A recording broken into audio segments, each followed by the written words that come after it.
Приветствую всех. Снова с вами я, Злой Грузин. И как всегда я желаю вам от души мира, здоровья, счастья и всего благ вам и вашим семьям. Самое главное не потерять честь и достоинство. Я, как и обещал, сегодня речь пойдет об ингушах, о древнем народе на Кавказе, которые тесно переплетены с историей Грузии.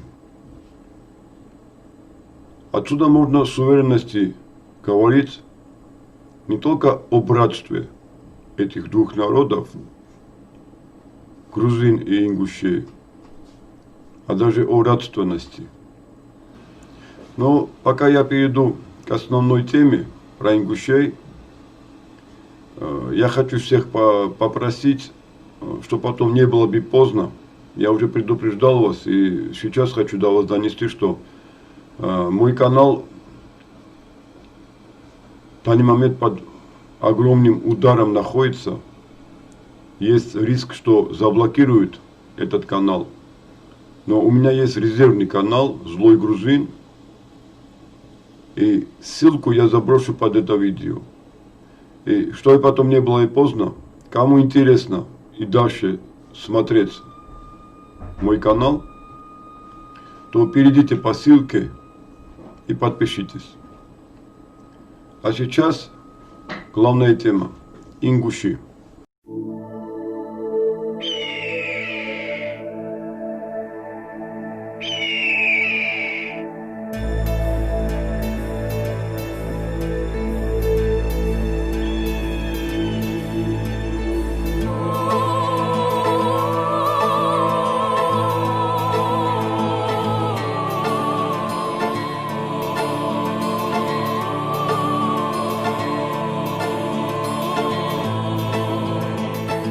خلغيلينا بمخدا بقى بحر دواتش يردا آل دلتي داقر يقى غير تببا حشقي زهبالة خلغيتي هو يا خيلة واستغشتك تالوش خلغيتي هو يا كيلة خلق إيرز برقاكوش كان برقبا خلغي محو أنا تحقو بيقوانا سقط من سيسا ضخكش حبحك جحادا يلاني خلغيتي هو يا خيلة بردا مقليلو رايش خلغيتي هوي كيلا ما شرط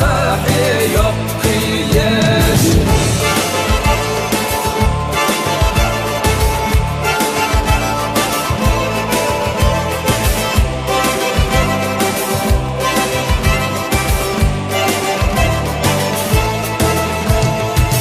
إذا زقوطة دينة أهرا غير تدبوق ميسو يقى فيك إرازة داخل مرة تعد السبب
Oyahila, Toltagene, Hogahesh, Sagalvaiche, Oyakila, Mahaterkat, Mechkadesh, Sagalvaiche, Oyahila, Toltagene, Hogahesh, Sagalvaiche, Oyakila, Mahaterkat, Mechkadesh, Sagalvaiche, Oyakila, Mahaterkat, Mechkadesh.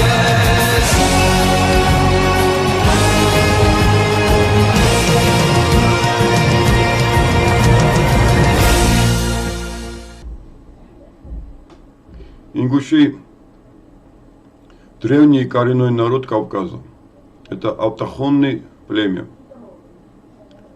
В данный момент ингуши живут на Северном Кавказе. По мнениям ученых, Северный Кавказ заселялся со стороны Южного Кавказа.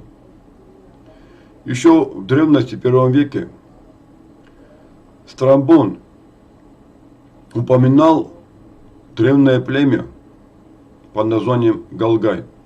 У ингушей очень много названий. Галгай, Галгай. Грузины говорили Гилгва, Дурдзуки, Джурдзуки, Аси, а также и Кистеби, Кистини.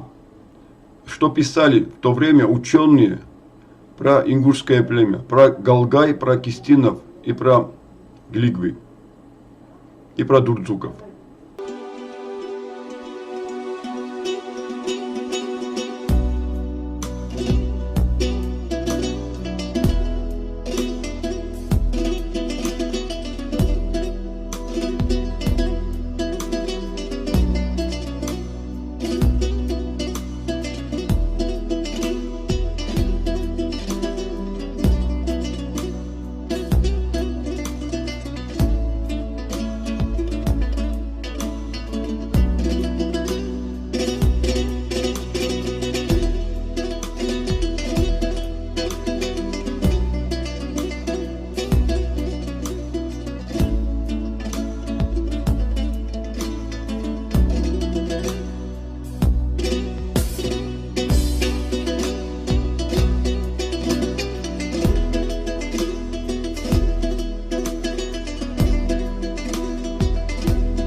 Сейчас огромные напасти идут в адрес этого достойного народа,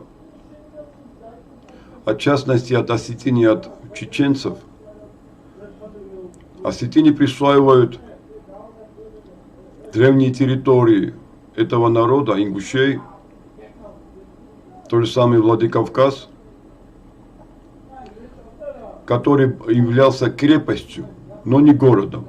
Он был городом, потом уже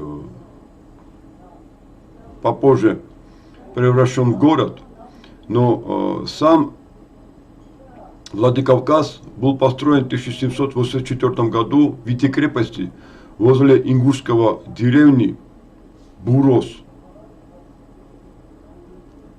Это Бурос, деревня Бурос, был ингушским, исконно ингушским. Но, к сожалению, сейчас она уже под влиянием осетинов, а также чеченцы, которые присваивают древние названия ингушей, а точнее дурдзуки и кистини, по которым их называли грузинские летописцы. Давайте посмотрим, где тут ошибка, где тут правда. Давайте посмотрим истину, что кисти это не чеченцы. Я нашел карту, древнюю карту. Посмотрим, как там написано эти два племена, какими названиями написано.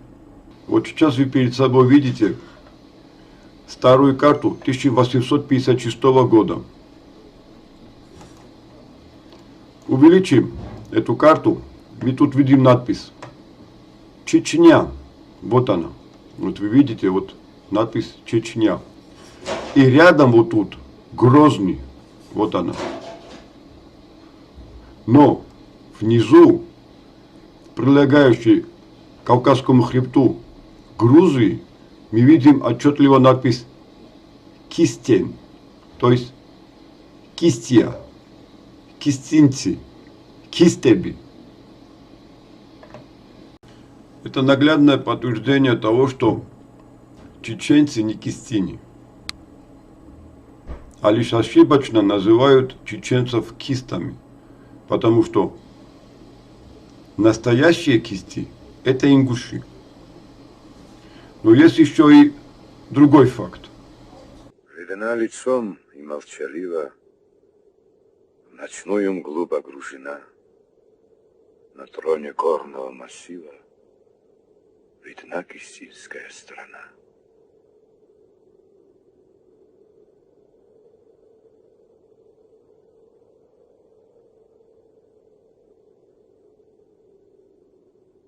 Ты что тут бродишь, греховодник?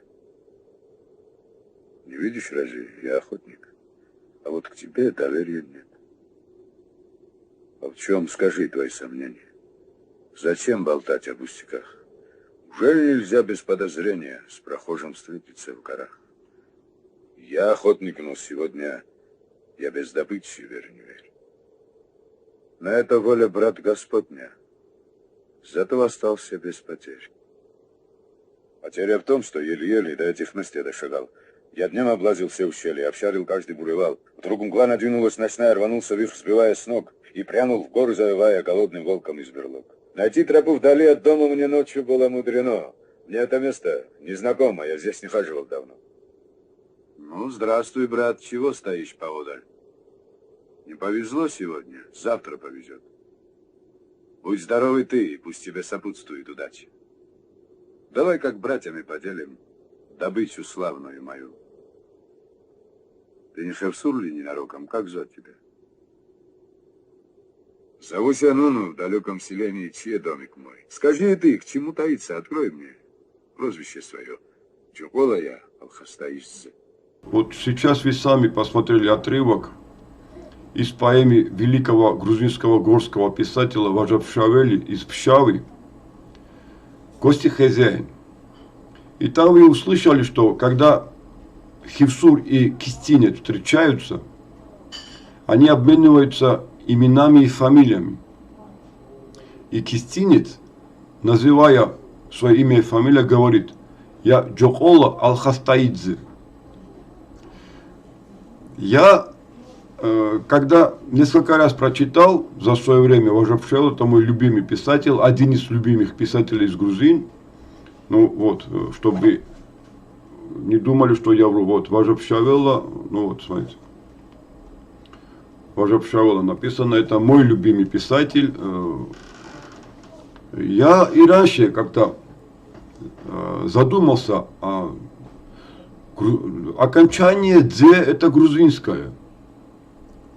Как это кистинец имеет грузинское окончание. И для меня не было понятно вот это начало алхасты, алхаста. А потом окончание «дзе», суффикс грузинское. И я еще раньше видел, что, оказывается, Алхасты – это деревня, находящаяся в Ингушетии. Ну вот вы сами сейчас видите, я написал, зашел в Википедию, и вот тут написано Алхасты, а тут мы читаем Алхасты, Ингушетия, Алхасте по-ингушски. Село в Сунджанском районе Республики Ингушетия. Вы сами сейчас прочитали. И здесь четко подтверждается факт в поэме Важапшевелой «Гости хозяин», кто такие кистини. Это ингуши. Ну, а что насчет названия Чечени? Да, такое название появилось позже в грузинском лексиконе. Но она не звучала как чечени, она звучала как чачани. Давайте посмотрим отрывок из грузинского фильма про исторических героев, кахетинских разбойников, которые ушли в лес, чтобы бороться против князей и гнета крестьян. Это знаменитые Хареба и Гогия. И в грузинском фильме режиссер использовал настоящее название чечен. Чачнеби. На то время уже в Панкисе проживали чеченцы. И их в Кахетии, и не только в Кахетии, но и на равнинах Грузии называли Чачнеби. Хаrebada Gogya Allah sani piras modia etmane deseo nebia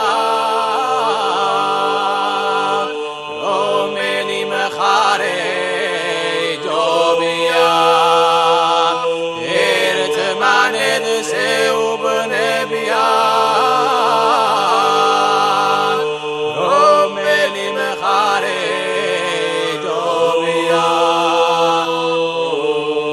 Sut khara gogia abane uri jovia sama baba bito gogia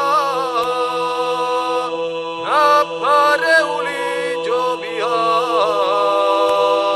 sila mazid gona garagia al khitsaika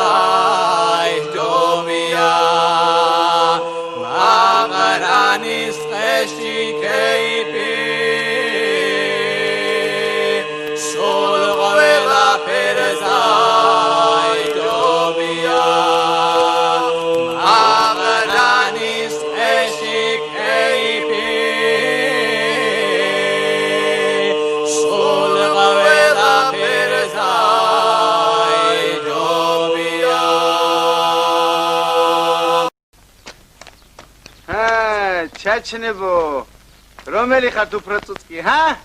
Ромецкий тасимаете. И вот в этом ролике вы ясно прослушали, под каким именем он обращается к панкийским чеченцам. Кахетинец, разбойник Гогия. Чачнебо, то есть чачани, то есть чечени. Но это не все. Я нашел военную грузинскую карту где на грузинском языке четко написано название чеченцев за Кавказским хребтом. Грузины, которые подписчики мои, не дадут мне соврать, когда сейчас я вам эту карту покажу, что написано там или нет слово чачан и Грозно, к тому же, на грузинском языке. Давайте посмотрим карту. Перед вами, как я уже сказал, грузинская военная карта на грузинском языке. Вот вы перед собой видите границу государства Грузии. Вот черная линия, которая четко показывает его государственную границу. Сейчас я увеличу карту. И вот смотрите, за границей Грузии четко написано на грузинском Са-Ча-Чно. А здесь наверху написано Грозно. То есть, это еще раз доказывает, что в грузинском лексиконе чеченцев никогда не называли кистами. Что и подтверждает тот факт, что сейчас ошибочно начали называть общим именем кистеби, древним названием ингушей, всех войнахов. Но это неправильно. Войнах это войнах, понятно. Но есть различия. Войнах и ингуши древним названием кистеби, кистини, кисти, а войнах и чеченцы с того периода, когда они появились уже возле грузин, то именуются не кистинами, а чачнеби. А как же с древним названием дурдзуки или дурдзукети? Здесь тоже много непонятного. Ингуши утверждают, что дурдзуки это были их предки. Но тут и чеченцы утверждают, что дурдзуками называли и чеченцев. Давайте сперва посмотрим на карты, а потом послушаем, что об этом говорят грузинские историки. Сейчас вы перед собой видите карту, грузинскую карту 1184-1230 годов. И тут мы ясно читаем на грузинском Дурдзукети. Сейчас вы перед собой видите карту 1089-1125 года. И здесь четко читаем на грузинском Дурдзукети. Да, многие из вас скажут, ну и что? Могут же быть чеченцы дурдзуками? Или же называть обоих дурдзуками? Во-первых, нельзя, потому что ведь чеченцы и ингуши в ту пору жили отдельно. И я вам докажу, почему это так, отдельно жили. Но в данный момент, давайте послушаем уже знатоков этого дела, то кого они называют дурдзуками. Ингушско-грузинские отношения начинаются испокон веков. Кратко скажу, что это не новость, потому что каждый ингуш, так же как и каждый грузин, знает, что первый царь, объединяющий грузинского государства, Парнаваз, был женат на ингушке из Дурдзукети. Когда его внука свергли, Суармага, он пришел сюда, попросил войско в ингуши, они пришли, опять посадили его царствовать. Неоднократно ингуши спасали грузин тоже от нашествия. И взаимно было такое. После него при царе Саурмаг, при царице Тамаре и Лаша Георгий эти отношения становились все более и более тесными. Все это прослеживается не только в грузинском фольклоре, но и в ингушском. Например, как в известном предании об Арахой-Кантии и Еркал-Пачихе, грузинском царе Иракле Патарашвили, в котором они подписывают мирный договор у храма Тхаба-Ярды, изложенный на Асунтавруле. И он говорит: «Сундикхол, хундикхол, Гуржи Иоазл. Или он говорит, я хорошо знаю, и ты хорошо знаешь грузинскую письменность. Самое главное, они писали грузинскими графемами. То есть буквы были грузинские, но писали по-ингушски. Тут не поспоришь, грузинские ученые, которые лучше меня и лучше вас разбираются в этом плане, они четко подтверждают то, что дурдзуками были ингуши. Но понимаете, в чем дело? Ведь грузины очень тесно были связаны с ингушами, с дурдзуками.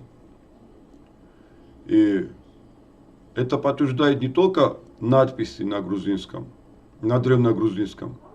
Даже вера христианская была в Ингушетии распространена со стороны Грузии до вторжения монголов в Темрюленга.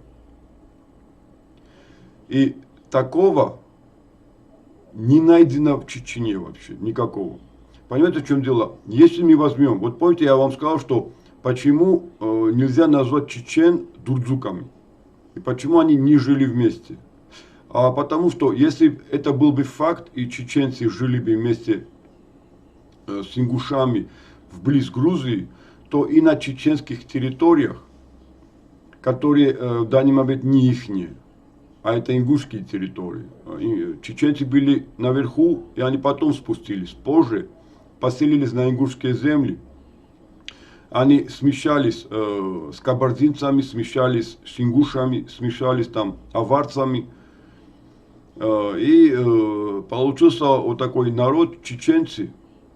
И все равно, после того, как они появились уже вблизи Грузии, то никакого факта отношений между грузинами и чеченцами не найдено. Ни письменность, даже не христианская вера. Чеченцы никогда не были христианами. Они были язычниками, а потом сразу стали, после нашествия Темрюленга, стали мусульманами. Тумсо, вопрос к тебе. Почему чеченцы, христиане, сохранили свою веру, только переселившись в Грузию из-за толерантного шариата? И второй, когда чеченцы, как и аджарцы, вернутся к истинной вере, к вере своих предков, христианству, и создадут с Сакартвело одно государство? Чеченцы, христиане сохранили свою веру, так не существует никаких чеченцев, христиан, которые, как ты говоришь, сохранили бы свою веру. И не существовало никогда чеченцев-христиан. Чеченцы никогда не были христианами.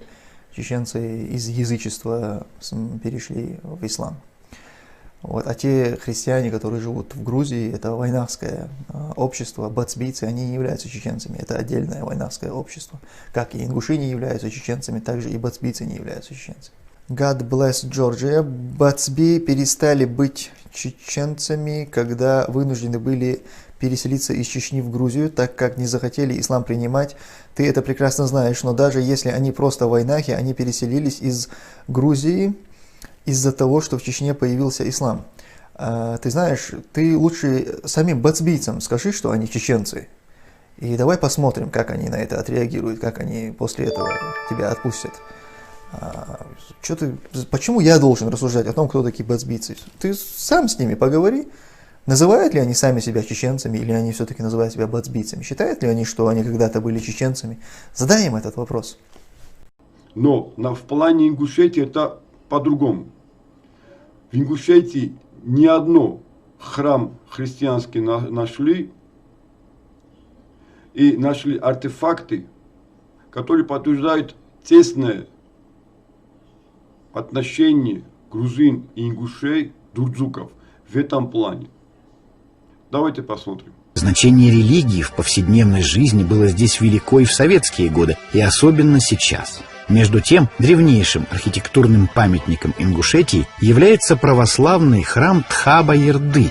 Он расположен в самом высокогорном Джейрахском районе, среди склонов, где пасутся отары овец.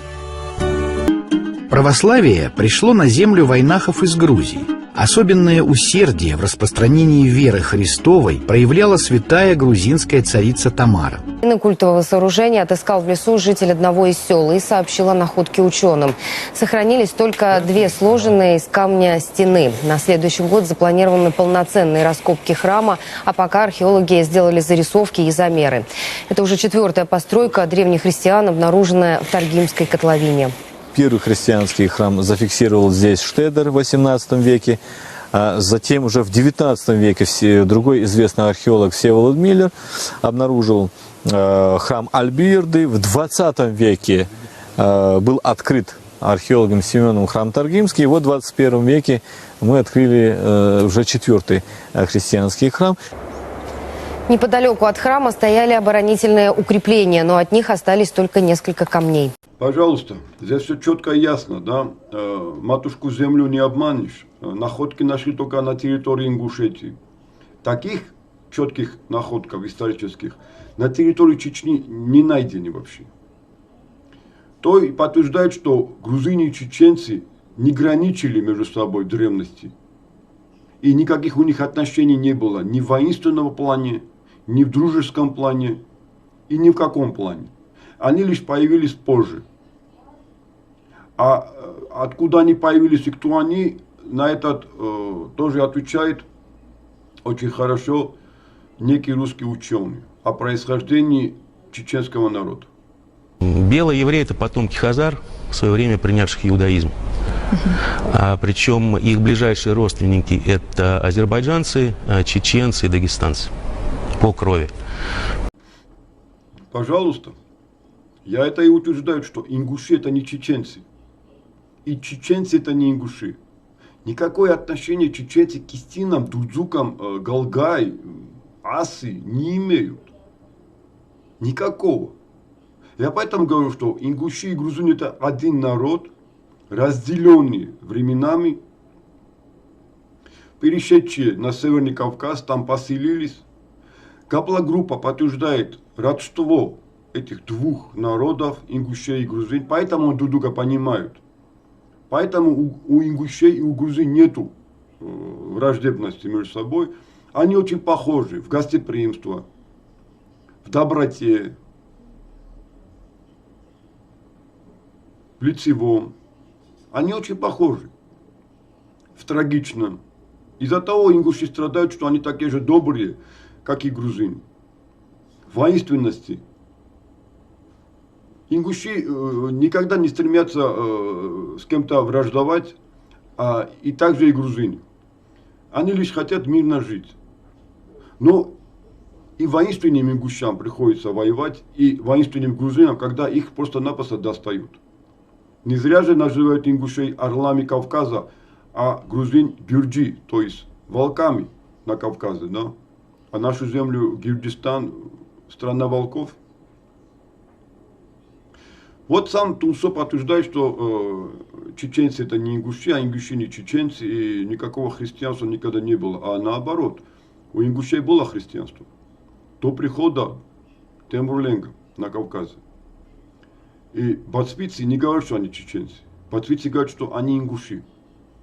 Но зато пангисские чеченцы стремятся себя сделать кистинами, сделать дурдзуками, и не только. Чечня старается себя позиционировать как кистини, как некие дурдзуки. Это ошибочно. Я очень горжусь дружбой с этим талантливым квартетом. И я благодарю вас за удивительно красивую грузинскую народную песню. Но я так хотела бы услышать в вашем исполнении ингушскую народную песню. Как вы думаете, это возможно? Возможно. Конечно. Легко. Легко? Тем более для вас и для прекрасной аудитории.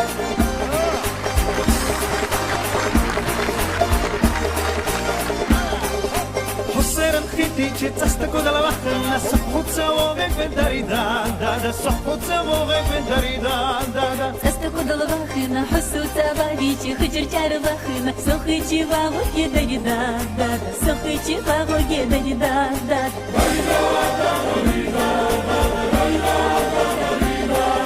Hıcırcar vahna Hohici شوايخ شجاري لتزكن محولك صواغك بدري دادا هولك صواغك بدري دادا شاري لتزكن صلاة حوري سين فوق باخنا سوسي قلبه يدري دادا سوسي قلبه يدري دادا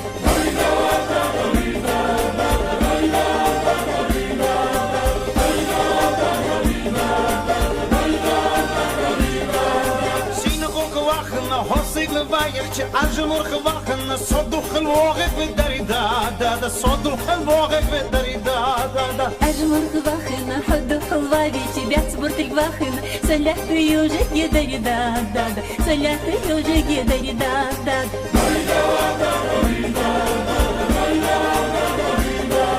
بياتي برتك باخن حويتي يجي تي برغ الواخن هوبك صواغك بدري دادا هوبك صواغك بدري دادا تي برغ الواخن صبا حوري تكنداري واخن ستيكات يوجد يدري دادا ستيكات يوجد يدري دادا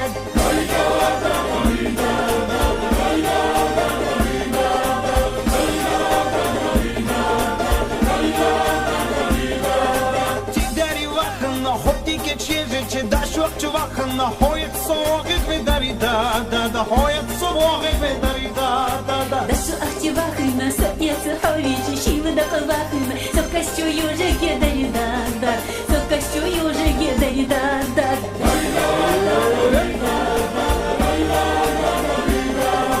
شيب دق وقتنا هكشو يجي كيمتي وقتنا صفوغ هرجي بدري دادا صفوغ هرجي بدري دادا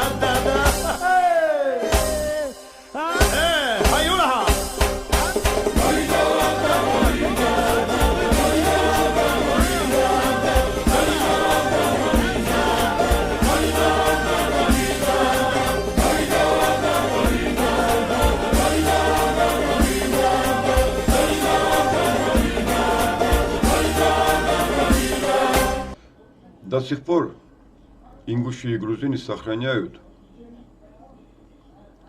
верность братству, несмотря на то, что позже уже ингуши пострадали от Сталина, Берии и Гуччиани, то есть от предводителей большевизма и Советского Союза, и в большом количестве переселили ингушей в Среднюю Азию.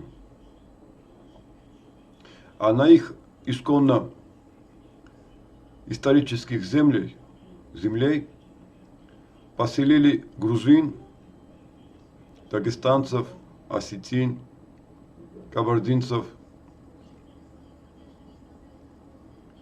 Грузины не хотели переселяться, но насильно их переселили. Но позже, в 1956 году, когда ингуши получили право вернуться обратно на свои исконные земли, то они столкнулись с огромной проблемой. Кроме грузин, никто не хотел уступать им их ниже дома исторические. И у них начинались очень часто столкновения, особенно с осетинами.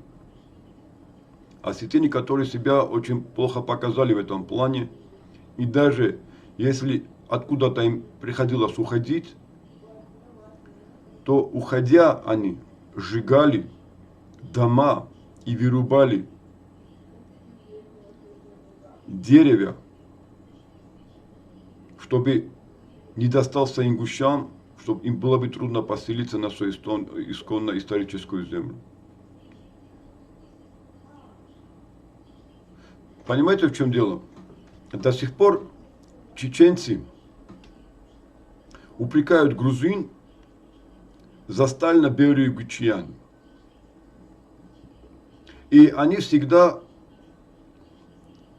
этим апеллируют, когда некий грузин их спрашивает, почему чеченцы воевали против грузин, то они сразу начинают упрекать и напоминать грузинский народ этими тремя негодяями. Но в отличие от ингушей, почему-то чеченцы забыли доброту грузинского народа, который таким же образом, как и ингушам, добровольно, без всяких усилий, уступили чеченцам их же исконные земли. И таким же благородно поступили с чеченами, как и с ингушами, оставили им праздную утварь, животность, посуду, мебель и вернулись после нескольких лет проживания на чужой территории, в чужих домах, обратно к себе, чтобы начинать жить заново. А это нелегко. Чеченцы об этом не помнят. Это еще одно подтверждение, что чеченцы это и не ингуши. Ингуши сегодня имеют право, и никто им не праве помешать, проклинать стально-белые и называть их негодяями.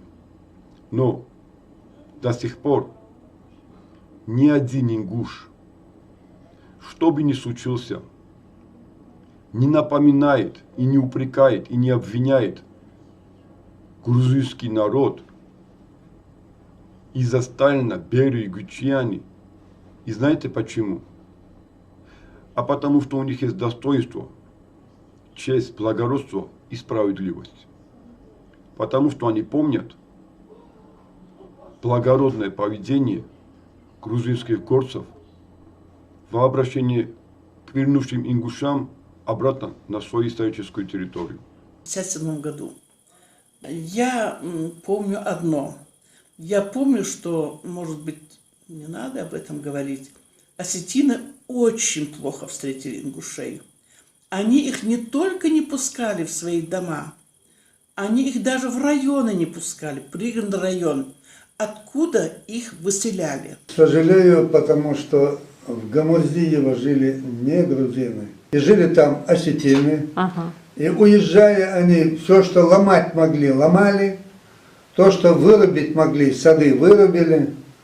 Насколько я знаю, по рассказам стариков, вот особенно вот у меня родственники мужичи, алкуня, вот по их рассказам, те грузины, что жили там, в основном это были хепсуры, по-моему,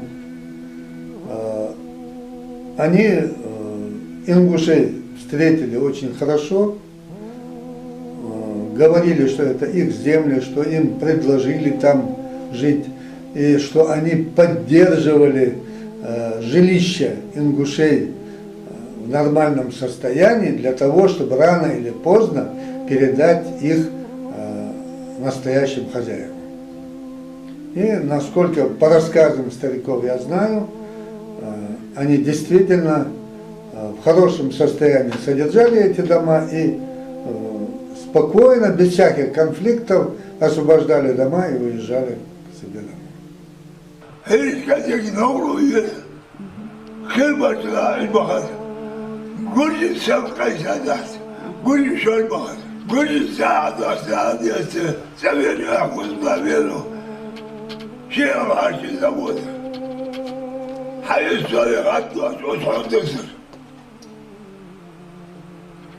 Грузины все освободили ингушские земля, ингушские дома. Все. Они обрадовались, что вас выселили неправильно, вас вернули, мы рад, ваши дома, все грузины, говорит, освободят и вернитесь. Ушли сразу. Месяц, 2 месяца не стало, что они освободили. Хорошие соседи вот так должны поступать. Отношение стало гораздо лучше. Люди говорят, что после нашего возвращения отношения с грузинским народом стали гораздо теплее. Конечно, грузины ушли, но не совсем. Ушли друзьями, и они часто приезжают друг к другу в гости. Я помню, они сюда приезжали очень много. Вот в это село. Были охотники, друзья. Я знаю много ингушских фамилий, много ингушей в Грузии. Они записаны грузинами. Вот есть там Гаургашвили, героя Ахнахбиевой, вот героя, Гаургашвили. Это чистые ингуши. Вот есть у нас Мальсаговые, лучшая фамилия считается. а у вас есть Мацагашвили. Это чисто ингуши, они дружат, приезжают сюда. Никогда между Грузией и Ингушетией никакой скандал не был. Они дружно жили, исключительно замуж брали, замуж выходили за ингушами, за грузинами. Дружно жили, и сейчас живут дружно. Грузины, мы всегда хорошие отношения ингушей. Не знаю, я очень люблю эту страну, люблю народ, люблю песни, люблю все, что касается Грузии. Да и я люблю, и мои дети любят, все мы любим. По-моему, первая книга я читала «Витязь в тигровой шкуре» Шата Руставели. Мне нравилось все. Не знаю, у меня с самого рождения к этой прекрасной стране любовь, большая любовь. И по сей день, и по сей день. Вся история говорит о тесных связях грузин и ингушей. Начиная с Картлес Ховреба, начиная с времен царя Парнаваза, еще до новой эры. Так что я не думаю, что когда-либо с грузинами у нас были негативные связи. Насколько я знаю, всегда были позитивные. Всегда наши старики говорили, что грузины и ингуши это почти один народ, что одно и то же, что они никак не могут между собой, междоусобица между ними не может быть. То, что тесные связи были с грузинами, что ингуш свободно жениться мог на грузинке, и старики никогда не противились этому, что насколько история знает, во всех грузино-внешних конфликтах исторически правители Грузии обращались за помощью к ингушам, и, по-моему, не было случая, чтобы ингуши им отказали в этом. Я был свидетелем в 1994 году у бывшего чеченского президента Дудаева. Гамсагурды отозвался вот такими следующими словами. Стал он говорить: мы, грузины, всегда были близкие чеченцам и ингушам. А потом он выделил: с ингушами, говорит, мы были самыми близкими на Северном Кавказе. Ни одна грузинская война не обошлась без участия ингушских воинов. У нас было отношение к ингушам особое. Вот его слова, я помню. Такой волевой, крупный такой мужчина. И вообще в ингушском менталитете все, что такое хорошее, они считают, обязательно добавляют эпитет. Например, черешни. Вот вишни называют бал, а черешни называют гуржибал. Почему-то. Песня такая, я помню, в Казахстане еще девушки напевали. Гуржега мадалар, тесмали тоурыш, унах мелвачу, хандва довыш. Гуржега мадура, дяри шоулукыш, езди мельвачу, кач довыш. Сколько я помню, наши старики всегда говорили, что грузин никогда врагом не будет. Так у нас говорили, так у нас говорят и, по-моему, будут говорить. В нашем фольклоре, ну, как в любом фольклоре любого народа, есть идеал хорошего мужчины, есть идеал красавицы, женщины, девушки, идеальной матери, в ингушском фольклоре очень часто выступает мать грузинка. Почему?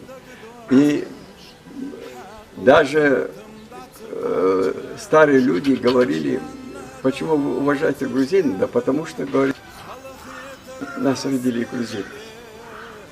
Говорили. Они говорят, нонпай наши. Вот чем отличаются ингуши от чеченцев и почему до сих пор ингуши не воюют против грузин, хотя они находятся в России, и они называются гражданами России, и тем более они рискуют этим, что идут вопреки желанию Российской империи воевать против братского народа грузин, но они, как будучи смелым, храбрым, достойным и гордым народом, не теряют верность грузинам, помнят доброту грузин и передают своим потомкам, об этом пересказывают. В отличие от чечен, которые своим потомкам только рассказывают про грузин плохие вещи, про то, что как грузины выступили войной против имама Шамиля, который сделал 11 набегов на грузинские территории, воевал, то есть с грузинами, нападал на грузин. Они напоминают своим потомкам про сталиноберегучение, обвиняют грузинский народ в этом, но ингуши нет. И смотрите, даже в то время, когда Сталин был живой, и когда никто не мог что-то пикнуть про Сталина,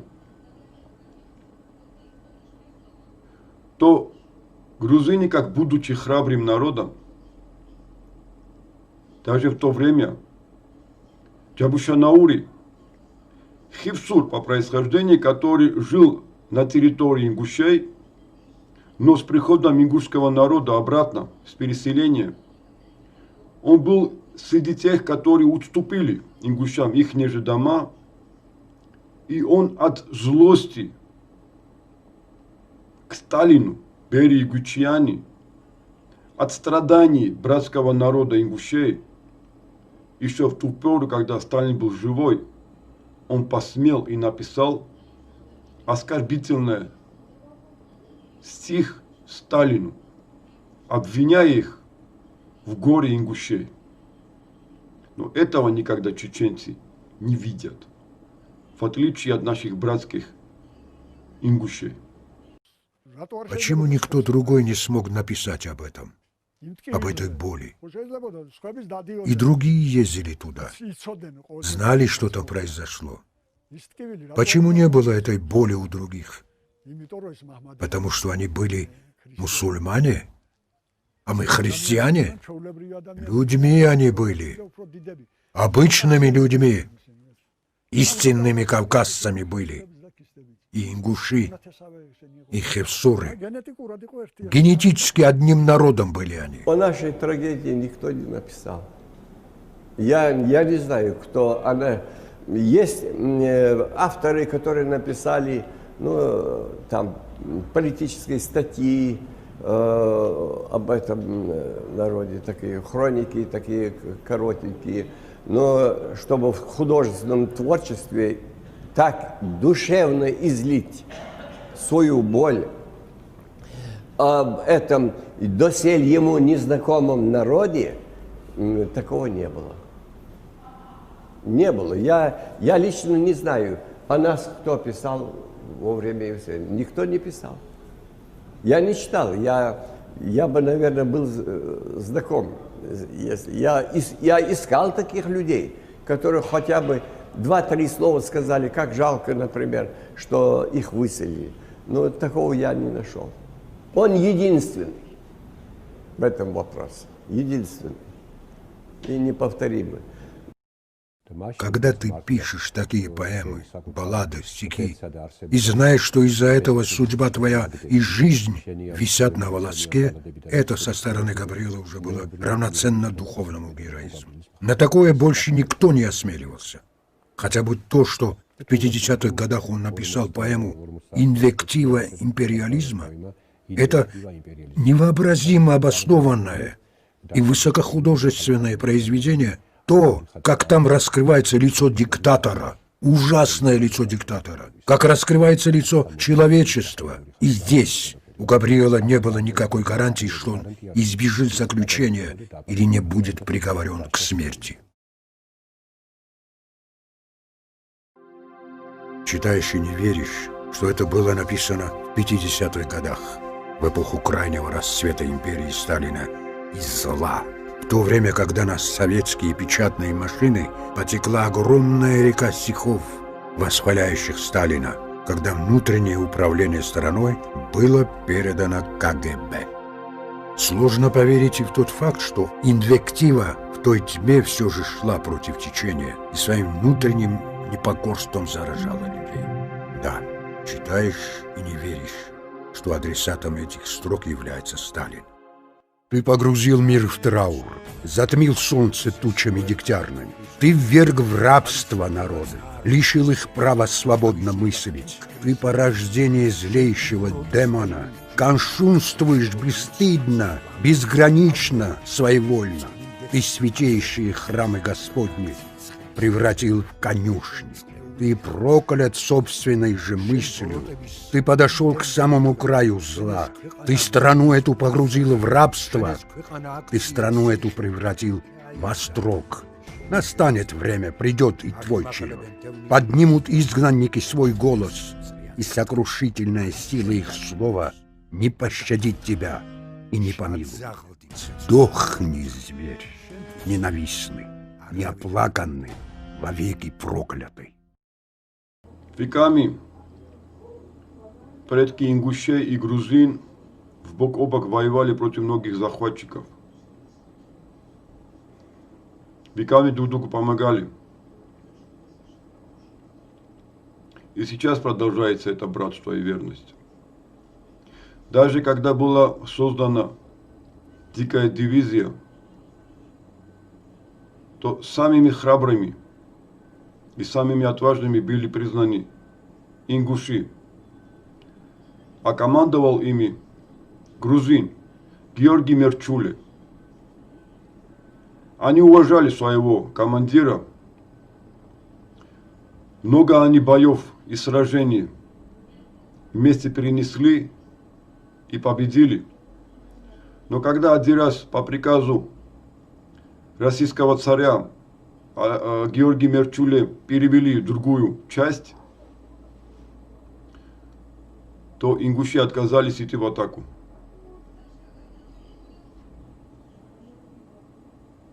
Когда к ним пришли и сказали, как вы посмели, это наказуемо, то они не испугались и сказали, пока вы нам не вернете нашего командира Георгия Мерчуле, мы в атаку не пойдем. Так и случился. Но Георгий Мерчуле пришел и сказал ингушам, мои гордые орлы, мне тоже плохо без вас, но вы должны понимать, что мы дали клятву, мы служим, и у нас у всех есть свои приказы.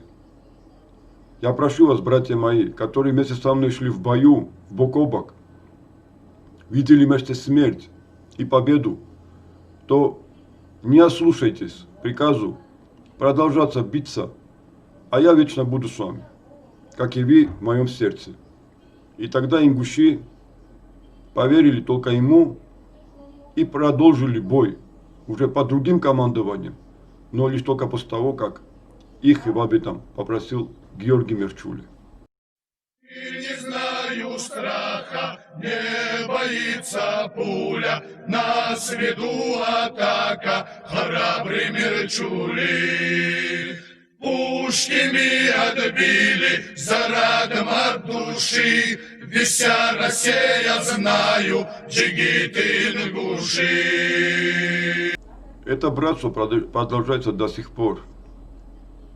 Пока мы будем своим потомкам рассказывать о тех достойных и благородных поведений наших предков и нашего народа друг к другу в обращении, то у нас будет очень мало тех негодяев, которые будут враждовать между собой. Но больше будет братьев, которые будут чтить верность к своему братскому народу ингушам и грузинам.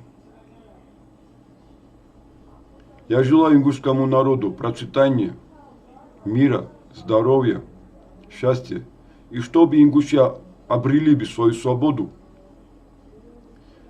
чтобы у них был бы союз с грузинским государством в военном плане, в экономическом плане, и чтобы они сами вершили свою судьбу и свое будущее, как этого захочет достойный и гордый, воинственный, благородный народ ингуши. Мате, кто самые хорошие люди? Ингуши. Какие люди они? Наши братья. Приятели. Наши приятели.